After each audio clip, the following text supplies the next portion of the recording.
What's going on, Jets fans? Welcome to Jets Up. Well, we got another video for you. Today, we have some breaking news. As you can see, we have two trades we actually got to talk about. We have a trade for Vikings Harrison Phillips and Cleveland's Jawan Briggs. Um, we got two D tackles today as a part of us trying to build our defensive line and depth behind Quinn Williams. We got two guys that are known for being run stuffers, which is probably our biggest weakness on defense right now. We have not been able to stop the run to save our lives for the last 3 seasons.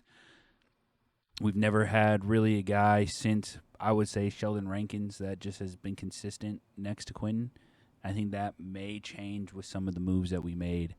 Um, we have guys that at the defensive tackle spots that haven't really shown anything really that gives us confidence that they can stop the run. And Nandi, who we picked up from the Chiefs, we have Tuafili, who's played well in preseason, but I just don't think that they see him as like a main guy that can come in and be the guy next to Quentin.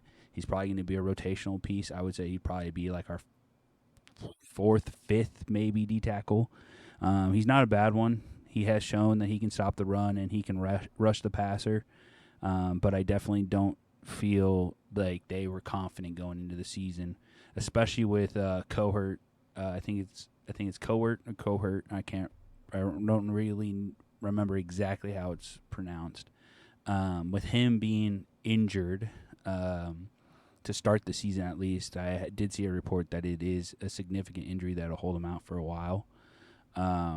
They really just needed to make a move, and they made two moves, and they really only gave up a sixth-round pick in this coming year's draft, and the following draft in 2027.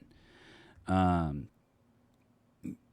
it's really good moves, really smart moves by Muji, especially with the noise that we had today about us looking to get a wide receiver. Still think that's going to happen. I don't know who it will be, but I think we will have a true number two next to Garrett for Justin to throw to. But these are two trades that were under the radar. No one really was talking about them, and they just happened, and they're great. Harrison Phillips, if you have been a Jets fan for a while now, you kind of remember him playing for the Bills a few years ago. He did sign with the Vikings, I think, about 3 years ago, and has played there for the last 2 to 3 years. If I'm correct, you can take a look at his stats here. Yeah, he did play for the Vikings the last 3 years. He was with the Buffalo Bills from 2018 to 2021. If you actually look at it, he's played in a lot of games throughout his career. 16 in his first year. He only had 3. It looks like 2019 was an injury-ridden year. In 2020, he played in 12 games.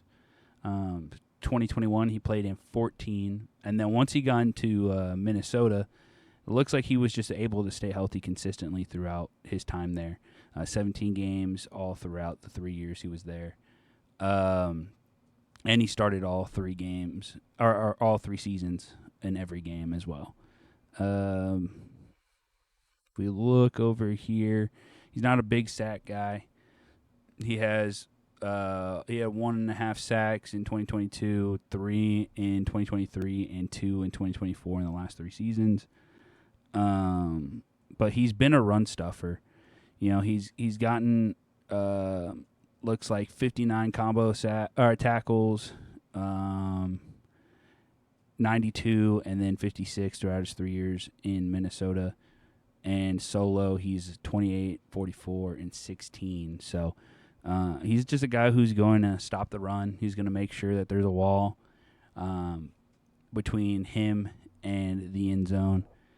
And that's what we needed. We needed a guy that can come in and just step up and stop the run, like I've said multiple times now.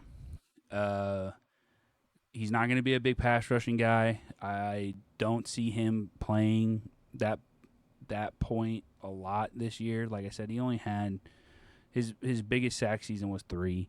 So he didn't have a lot of success rushing. But I think that's when you see Leonard Taylor come in. He's going to be our like rushing D tackle. And then I would say they really like Clemens. I know a lot of fans that don't like Clemens and how, kind of a hothead he is, and he can cause a lot of trouble. But they really like him. They like his attitude. They just got to rein him in a little bit, and they might have him play that JFM role where he's going to be playing, next to Quinn as a pass rusher, which I think that could work. He just has to keep developing as a pass rusher. Harrison Phillips was only traded for 2 6-round picks, one in 2026 and one in 2027. Let me see. There was no other pick swap, but if we look in the Juwan Briggs was traded with a 2026 7th-round pick, and we just exchanged a 2026 6th-round pick for him. So, honestly, we didn't give up too much to get these two guys. I really feel that this is going to help us in the long run. He's another guy who's just going to be a run stopper. If you look at his stats from last season, he played in 6 games, and he didn't have any sacks. Looks like I don't believe. Yeah, he didn't have any sacks. He had 13 combo tackles, 3 solo, 10 assisted. Tackle for loss, he had 1, and he had 2 quarterback hits. So he's a guy. He's still a guy that's developing. I don't know if pass rushing is going to be a part of his game. It's not in Harrison Phillips' game. Maybe he can develop into being one for him. But this is just a good add. Another guy to stop the run. Another big body. And it's also going to, I think, free up Quentin to not have to take double teams every time. Let me know what you guys think down in the comments below, and I'll see you guys later.